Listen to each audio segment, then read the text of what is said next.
vida com a graça e a paz do nosso Senhor e Salvador Jesus Cristo.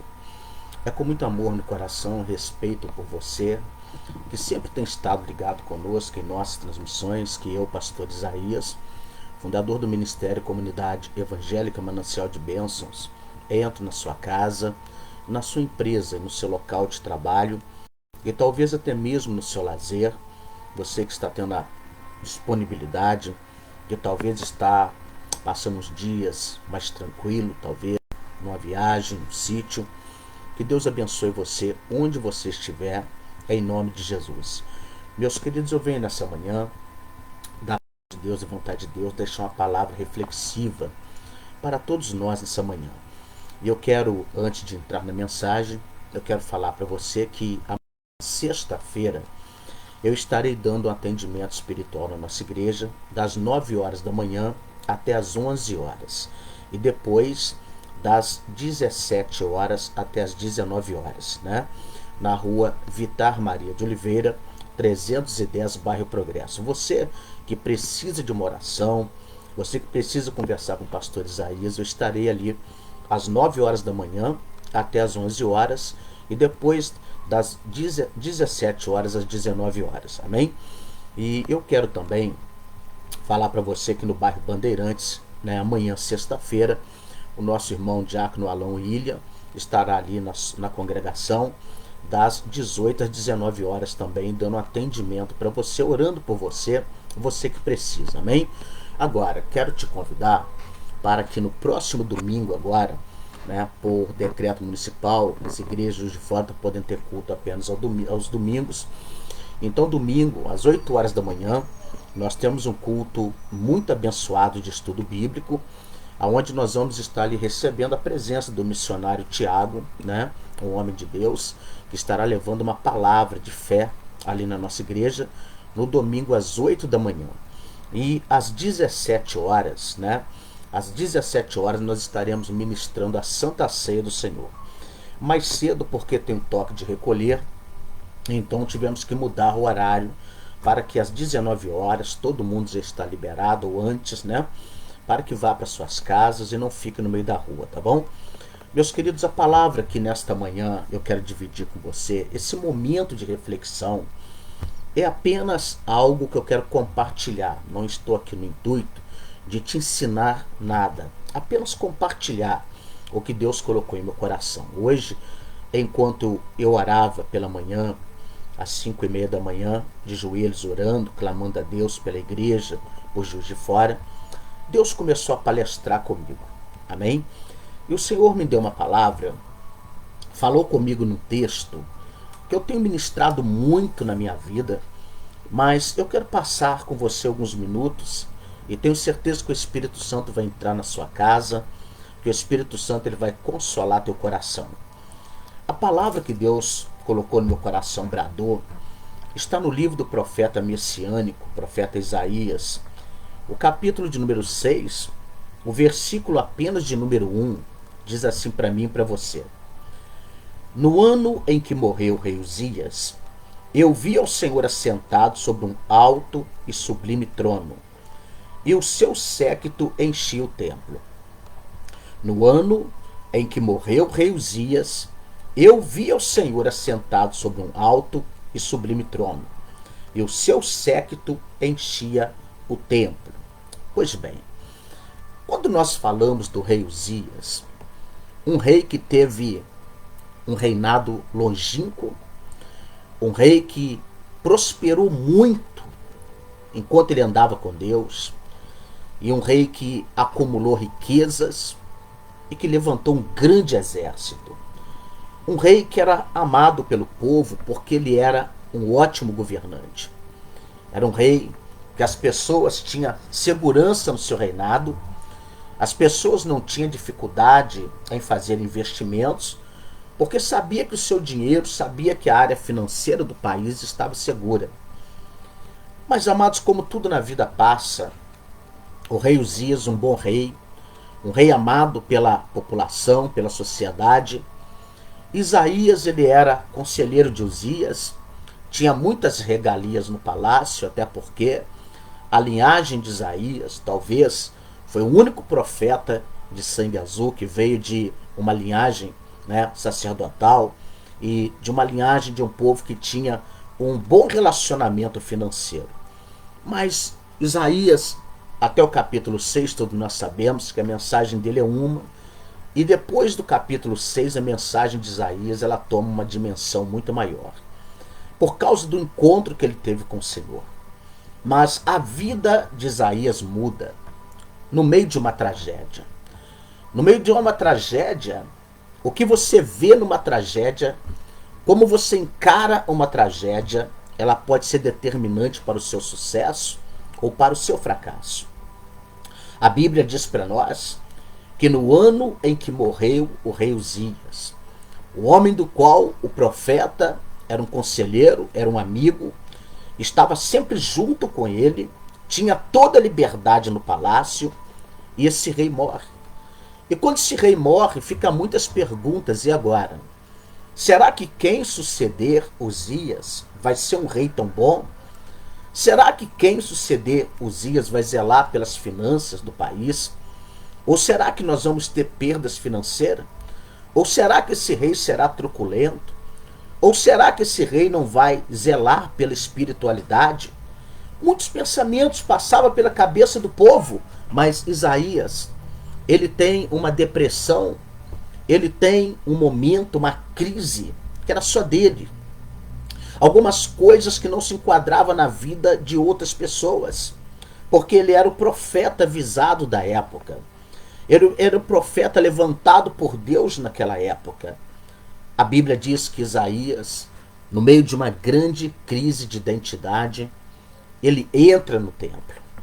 E quando ele entra no templo, o que ele vê no templo determina a mudança da sua vida, a sua estabilidade.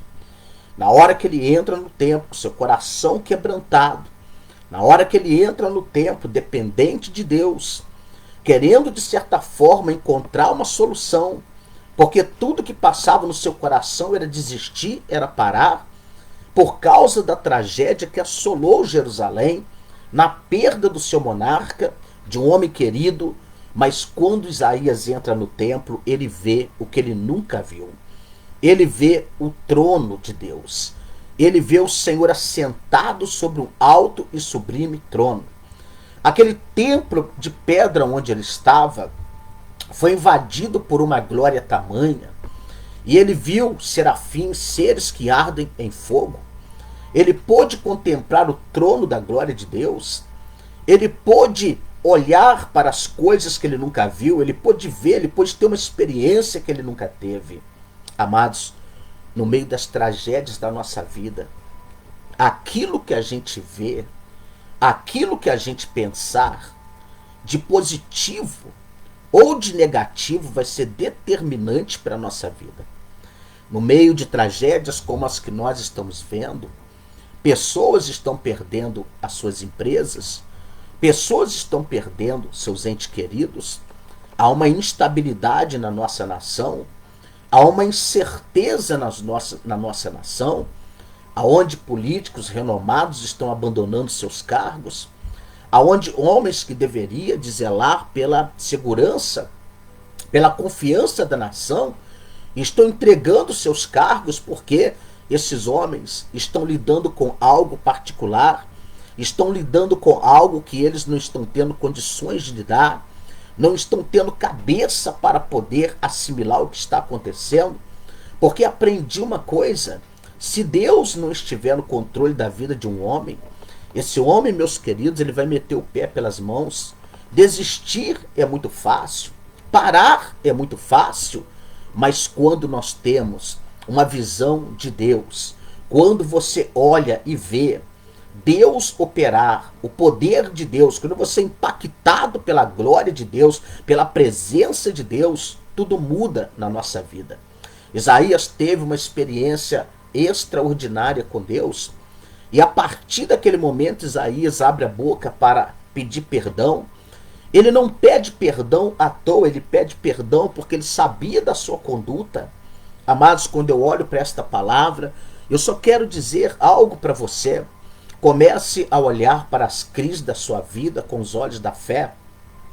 Quando você olhar para as portas fechadas na cidade, saiba que uma dessas portas será a sua porta de trabalho. Peça a Deus para que aquelas empresas, que aquelas lojas, aqueles restaurantes, aquelas lanchonetes não quebrem. Que aquele empresário ele possa superar, olhe com os olhos da fé quando passar no meio da cidade. E nós estamos vendo hoje uma assolação dentro de Juiz de Fora. São Paulo, Rio de Janeiro, são todas as cidades, né? Tanto mineiras como as cidades aí mais longínquas, né? Até mesmo na fronteira do Brasil, nós estamos vendo um desacerto, um caos. Nós estamos vendo problemas. A gente vê, mas nós temos sempre que ver as coisas não com os olhos da carne. Com os olhos da carne você vai ver impossibilidade. Com os olhos da carne você vai desistir. Mas o propósito de Deus na nossa vida é muito maior do que aquele que a gente possa imaginar. Por isso, eu quero só fazer uma reflexão com você nessa manhã, dentro dessa palavra.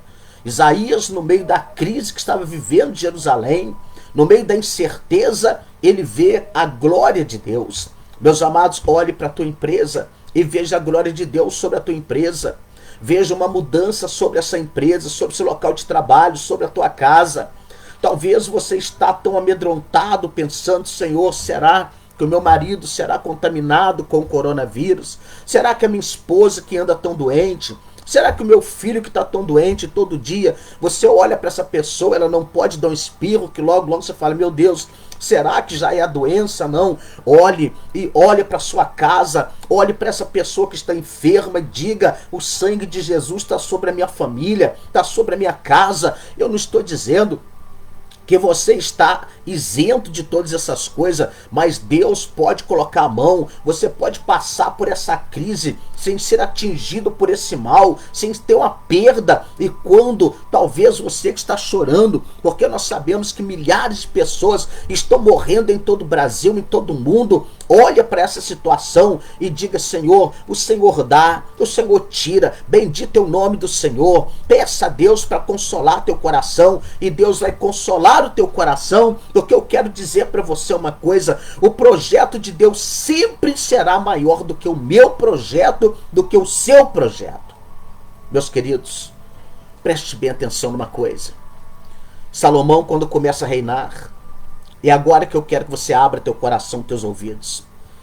Salomão, quando começa a reinar, a primeira coisa que ele pede a Deus é sabedoria. Senhor, me dê sabedoria para poder conduzir esse seu tão grande e numeroso povo. E Deus diz para ele, porque você não me pediu, Salomão, riqueza, porque você não me pediu a cabeça dos teus inimigos, eu te darei sabedoria, eu te darei riqueza, você será um rei tão sábio que nunca no teu tempo haverá alguém, nem depois de ti haverá alguém tão sábio como você. Amados, Deus cobriu Salomão de glória. Deus cobriu Salomão de bênçãos. Salomão não fez guerra, porque Davi, seu pai, guerreou a vida toda para trazer paz nos dias de Salomão. E Salomão, ele tinha muitos aliados que foram conquistados pelo seu pai. Ele construiu um templo grandioso. Mas no final da vida de Salomão, meus queridos irmãos, quando nós falamos da glória, da majestade de Salomão, eu quero dizer para você que o propósito de Deus nunca foi Salomão. O propósito sempre foi Deus. Quando nós olhamos para esse homem que no final da sua vida termina longe dos caminhos do Senhor, idolatrando demônios, meus amados, o propósito sempre foi o projeto de Deus na vida de Salomão. E talvez Salomão viveu a vida toda conquistando, tendo o que ele queria, a mulher que ele queria. Ele não entendeu que o propósito maior era a vontade de Deus na vida dele. Meus amados, quando nós olhamos para Moisés, tirado das águas, foi gerado numa época difícil. A sua mãe, ao 3º mês de nascido, um menino bonito, formoso, saudável. Ela olha e fala assim, não posso mais guardar esse menino, esconder. Coloca ele no Nilo, a filha de Faraó tira ele do Nilo. Ele vive 40 anos aprendendo na faculdade do Egito. Ele está estudando para ser um possível faraó no futuro, né? Ali com seus pais, mas vendo aquele sofrimento, Moisés um dia, ao matar um egípcio, ele tem que fugir para Midian. e passa 40 anos. Moisés volta depois, aos 80 anos, para libertar o povo, liberta o povo. Amados, uma coisa eu admiro em Deus, que nós não precisamos de lutar pelas nossas causas, nós não precisamos de lutar pelas ironias das pessoas, pelas fofocas das pessoas, pelas conversas que elas fazem. Quando eu olho Números capítulo 12, Miriam e Arão faz um comentário maldoso de Moisés, dizendo: será que Deus falou só com ele?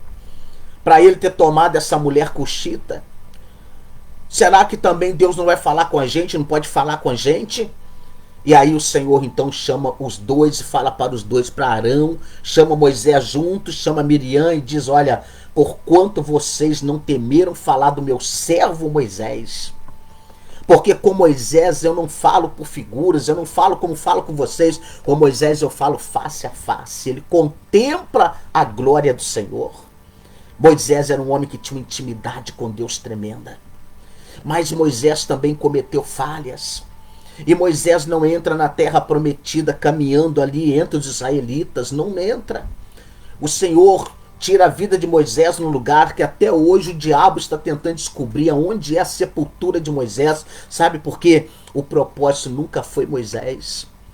O propósito sempre foi os projetos de Deus, e às vezes a gente não entende isso. Miriam, por ela falar mal com seu irmão Arão sobre Moisés, por ela fazer um questionamento, ela fica 7 dias leprosa, fora do arraial. Aí a tenda da congregação não pode ser levantada, porque Miriam está fora do arraial, leprosa. Depois de 7 dias, recolhe ela de novo. Mas uma lição fica: não se levanta contra o ungido de Deus. Mas o projeto, um dia, quando Moisés ele é chamado por Deus para ir ao Egito, Moisés vira e fala: Senhor, eu não sei falar. Moisés tinha um problema na fala, ele tinha a língua meio presa. Então o Senhor disse: o teu irmão Arão vai ser o teu porta-voz, ele falará por você, mas você será como Deus no meio do Egito. Sabe, os milagres que aconteceu sobre uma fé extraordinária que estava sobre a vida de Moisés. Mas o projeto nunca foi Moisés, o projeto sempre foi o propósito de Deus na vida do homem. Muitas pessoas dizem: ah, pastor, eu fiz escatologia, eu fiz teologia, eu fiz doutorado, eu fiz mestrado em cristologia, em liderança, liderança cristã e tanta coisa a mais. E a pessoa olha e fala: olha, eu sou formado em homilética, eu sou formado nisso, sou formado naquilo. Meu querido, amém. Mas se o Espírito de Deus não tiver na sua vida, será simplesmente o que Paulo disse em 2 Coríntios capítulo 3:6. Paulo disse: a letra mata, mas o Espírito vivifica. O propósito nunca foi professores. O propósito sempre foi o projeto de Deus na nossa vida. Como que nós olhamos para Deus? Muitos homens querem aparecer na mídia. Muitos homens querem parecer sábios.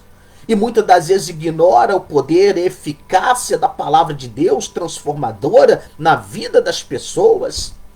Muitas das vezes pessoas olham e falam: eu estudei tanto, eu preparei tanto para isso. Amados, podemos estudar a vida inteira, mas se o Espírito de Deus, aliás, podemos não, nós temos que aprender a vida toda, mas o nosso aprendizado na letra nunca será maior do que o professor Espírito Santo na nossa vida, porque o Espírito Santo, ele nos convence do pecado, o Espírito Santo, ele puxa a corda quando a gente está querendo dar passos mais largos do que deveria. O Espírito Santo é aquele que nos ensina a ser amoroso, compassivo, a ser obediente. O Espírito Santo é aquele que nos ensina a caminhar para morar no céu, porque mais do que construir padrões de vida na terra, é a gente se preparar um dia para entrar no reino. Amado, o propósito nunca foi o pastor Isaías, nunca foi apenas, nunca foi evangelista tal. O propósito sempre será o projeto de Deus de salvação na nossa vida, e às vezes a gente não entende isso. Nós queremos ser semelhante, nós queremos ser igual, nós queremos passar em cima de tudo para poder aparecer. O propósito sempre é Deus. A hora que a gente começa a olhar para a palavra de Deus e falar: meu Deus, que coisa linda, que coisa maravilhosa o que está escrito entre as linhas. Mas no meio de tudo isso tem um projeto muito grande. Não é eu entendê-las, porque o Senhor usa o pregador. Se o Espírito Santo não tiver na nossa vida, só sai besteira. Mas quando o Espírito Santo está na nossa vida, a palavra de Deus se torna um alimento. A palavra de Deus, ela se torna um caminho reto, plano para os nossos pés. Então você imagina que se a gente olhar para as adversidades com os olhos da carne, nós só vamos ver problema. Mas quando a gente olhar para as adversidades com os olhos da fé, nós vamos ver a glória de Deus. Nessa manhã, eu sei que o desemprego está visitando tua casa. Eu sei que a falta de dinheiro está visitando a tua casa. Eu sei que muitas pessoas te abandonou nesses dias de dificuldade. Eu sei que muita gente não tem ligado mais para você e nem tem atendido o seu telefonema. Mas creia numa coisa, o projeto de Deus na tua vida é muito maior do que a circunstância que você está vivendo. E Deus, nesta manhã, Ele vai derramar a glória dele sobre a sua vida, sobre a sua casa. Amados, o dia que eu comecei a ler um texto na Bíblia, um texto sagrado na Bíblia, e comecei a entender de onde Jesus me tirou, de onde Deus me tirou. Amado, Deus me tirou do lamaçal do pecado, do lixo, do monturo de lixo. E eu digo para você uma coisa, para que ele fez isso? Para que ele fez isso? Será que ele fez isso para mim poder me tornar arrogante? Será que ele fez isso para mim achar que eu sou a última Coca-Cola do deserto?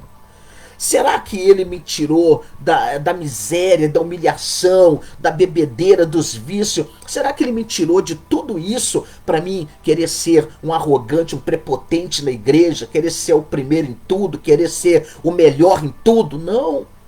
Ele me tirou para que eu seja um testemunho dele, que só ele pode transformar a vida do homem. Eu quero dizer para você que muita gente bate no peito e diz: Deus me deu apartamentos, me deu carro, me deu moto, me deu isso, me deu aquilo, me deu tantos mil por mês. Eu quero dizer uma coisa: você pode conquistar tudo com habilidade de trabalho, você pode conquistar tudo com uma ganância no trabalho, mas se Deus não entrar na tua vida, se Deus não mudar a gente de dentro para fora, de fora para dentro, se não for o poder de Deus na nossa vida, nós não podemos absolutamente nada. Nós não seremos nada. Dinheiro vem, dinheiro vai, empresa vem, empresa vai, casa vem, casa vai, saúde vem, saúde vai, mas o que prevalece é a vontade de Deus na nossa vida. Isaías entrou no templo. Cansei de pregar essa mensagem. Cansar de pregar é uma maneira de falar.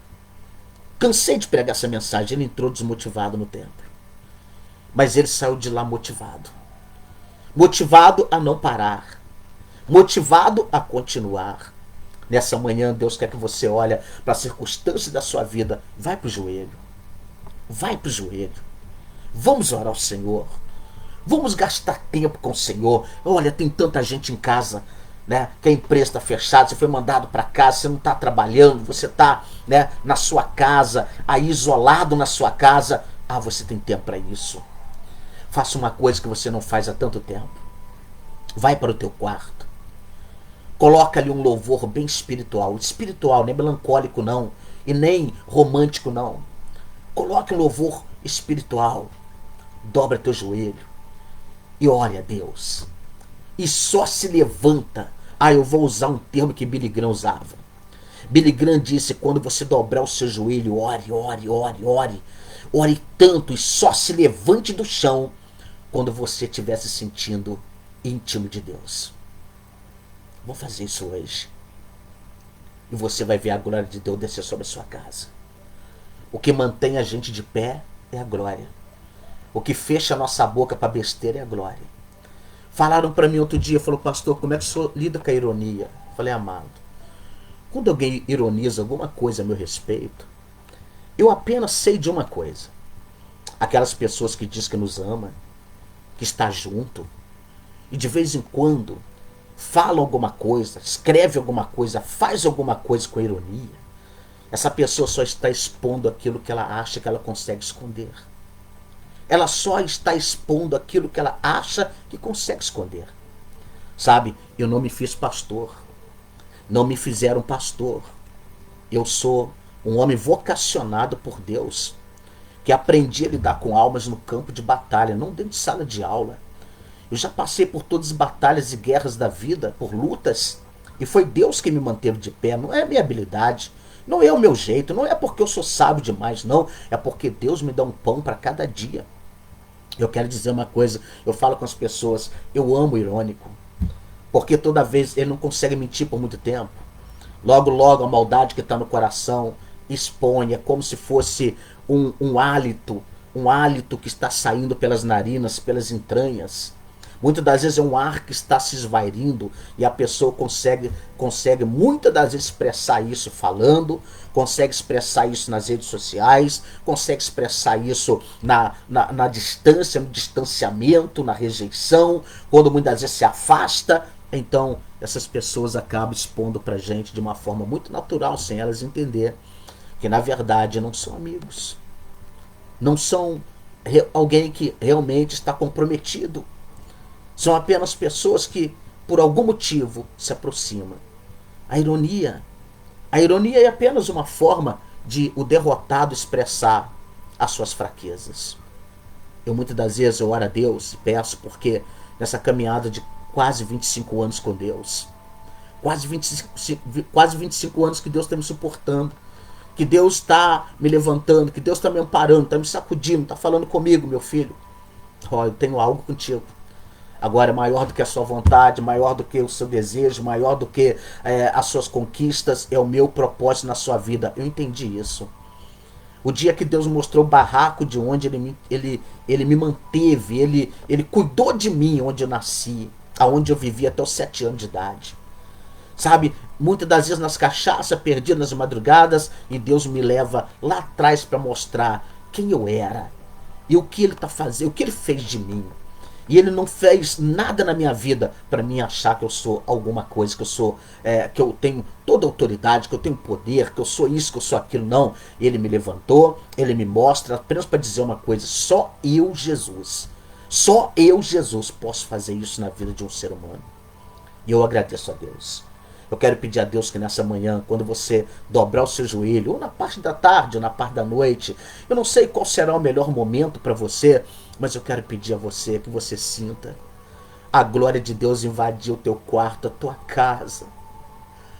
Que você sinta a presença de Deus mover teu coração, a tua alma. Que você hoje possa sentir tão íntimo de Deus como você sentiu um dia. E você entender que toda honra, que toda glória é dada ao nome santo de Jesus apenas. E vai valer a pena. Nessa manhã, eu quero entregar a sua vida na mão de Deus. Eu quero pedir que não importa a luta, a crise que você está atravessando, Jesus é maior na sua vida. Ele é maior do que essa crise. Ele é maior do que essa luta. Ele é maior do que essa peleja que você está enfrentando. Ele é o Senhor da sua vida. Se você pode, quer orar. Se você não pode orar junto comigo, apenas liga seu pensamento, porque Jesus está entrando na tua casa com providência divina. Senhor, meu Deus e meu Pai, como eu quero te agradecer, meu Deus, pela minha saúde e pela saúde de tantas pessoas, meu Deus, que me acompanham agora. Como eu quero te agradecer pelo equilíbrio emocional e espiritual, meu Pai, que só vem do Senhor.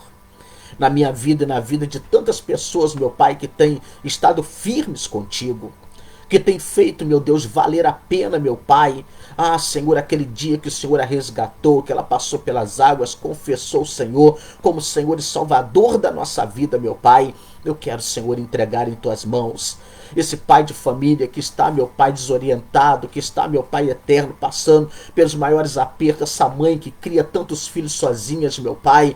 Que o Senhor abençoa esta irmã, abençoa essa mulher, independente de religião. Se a pessoa tiver uma fagulha de fé em Cristo Jesus, meu Pai, eu tenho a certeza que o Senhor estará abençoando poderosamente esta vida nesta manhã, meu Pai. Eu quero, Deus, entregar em tuas mãos, Senhor eterno, as famílias. Eu quero entregar os empresários, eu quero entregar todos que estão me acompanhando nessa manhã e peço que o teu Espírito Santo, meu Pai, ele, Senhor eterno, toca nessas vidas, meu Deus, que o Senhor opera, meu Pai, seus grandes milagres, seus sinais e maravilhas, meu Pai. Nesta manhã, meu Deus, eu quero entregar nas tuas mãos, meu Pai eterno, de uma forma muito carinhosa, Senhor. Eu peço, meu Deus, só abençoa a nossa irmã Rosiane, toda a sua família.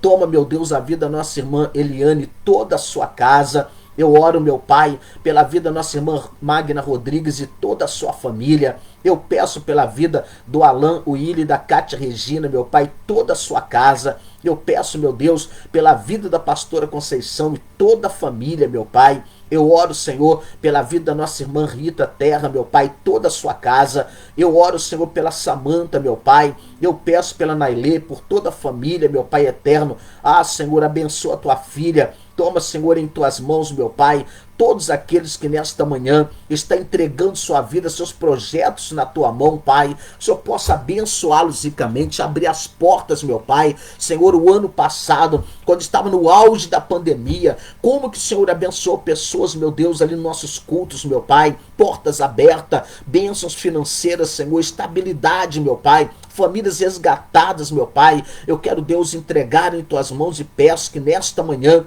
a tua glória ela seja grande sobre esta casa e que o Senhor abrace essa irmã, abrace esse irmão, abrace essa criança, meu Pai. Fortaleça, meu Deus, e que a tua glória desça sobre essa empresa, esse local de trabalho. Proteja esse trabalhador, proteja esse pai de família, essa mãe que está em busca de um emprego, meu Pai. Abre-lhe as portas e traga, Senhor.